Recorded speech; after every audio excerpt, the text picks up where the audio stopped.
TRP game zone અગ્નિકાંડમાં મનુષ્યવધની કલમ હટાવવા સુપ્રીમ કોર્ટે ઇનકાર કર્યો। રાજકોટ મનપાના સસ્પેન્ડેડ ફાયર ઓફિસર રોહિત વિગોરાએ કરેલી અરજી ફગાવી દીધી। સરકાર તરફે નિયુક્ત વકીલ તુષાર ગોકાણીએ આપેલ ડ્રાફ્ટ ચાર્જ સુપ્રીમ કોર્ટે માન્ય રાખ્યો। આરોપીઓ સામે હાલમાં રાજકોટ સેશન્સ કોર્ટે ફરમાવવામાં આવેલા તહમતનામામાં મનુષ્યવધનો જે કેસ છે તે ચાલશે। ટીઆરપી ગેમ ઝોન અગ્નિકાંડમાં 27 લોકો જે રીતે બળીને ભડથું થઈ ગયા હતા તેને લઈને આ એક મોટી વાત આજે સામે આવી છે કે મનુષ્યવધની જે કલમ છે તે હટાવવા માટે અરજી કરવામાં આવી હતી તેને ફગાવી દેવામાં આવી છે।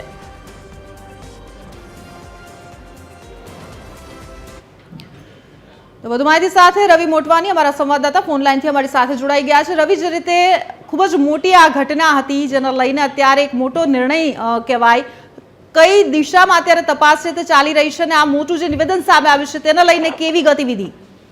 જી જરૂરથી જણાવી દઉં, રાજકોટના કાલાવા રોડ ઉપર આવેલા નાના મવા વિસ્તારમાં ટીઆરપી ગેમ ઝોનની ઘટના બની હતી। 25/5/2024 રોજ આ ઘટના બની હતી, જેમાં નિર્દોષ 27 લોકોના જીવ ગુંજાઈ ગયા હતા। આ ઘટના બાદ તંત્ર કડક એક્શનમાં આવ્યું હતું। આ મહાનગરપાલિકાના કર્મચારીઓ સહિતના જે માલિકો સહિત 16 શખ્સો સામે જે તે સમયે ગુનો નોંધવામાં આવ્યો હતો, જેમાંથી એક શખ્સનું ઘટના સ્થળે જ મોત નીપજ્યું હતું। 15 શખ્સોની પોલીસે ધરપકડ કરી હતી, જેમાંથી હાલ 15 શખ્સો છે તે જામીન ઉપર છૂટ્યા છે। ત્યારે ફાયરના જે સસ્પેન્ડેડ ઓફિસર છે રોહિત વિગોરા, તેમણે મનુષ્યવધ કલમનો દૂર કરવા માટે કોર્ટમાં અરજી કરી હતી, પરંતુ સુપ્રીમ કોર્ટે એ અરજી ફગાવી દીધી છે। જે રીતના તહોમતનામું રજૂ કરવામાં છે તે રીતના જ કાર્યવાહી થશે, જેથી સ્પષ્ટ કહી શકાય કે કોર્ટ એવું માની રહી છે કે આમાં ભૂલ છે તે તમામ લોકોની છે, તેની સામે કડકમાં કડક કાર્યવાહી થવી જોઈએ। તેને ધ્યાનમાં રાખીને આ નિર્ણય લેવામાં આવ્યો છે અને આગામી દિવસોમાં આ જે નિર્ણય આવશે તે ખરેખર જે નિર્દોષ લોકો પોતાના જીવ ગુમાવે છે તેને આ આરોપીઓને સજા મળે તે જ એક ઉપાય રહેશે। જી